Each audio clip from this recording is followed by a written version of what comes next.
का पट्टा उतर के आ गया तो नहीं।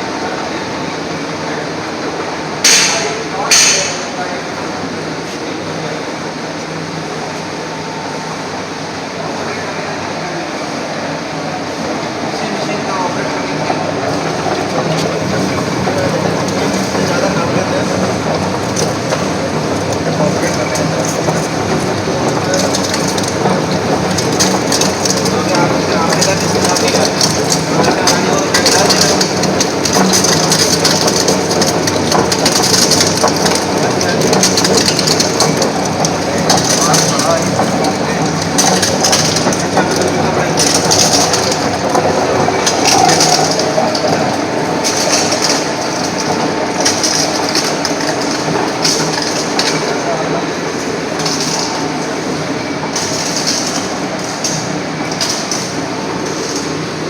बढ़ गया था, फुल बढ़ गया।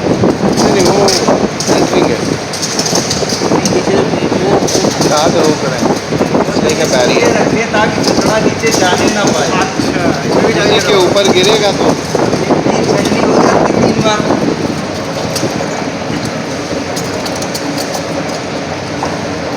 वही मैं चाहता है ऑपरेट करना जो है ना, एक अच्छा ऑपरेटर जो है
कोई बार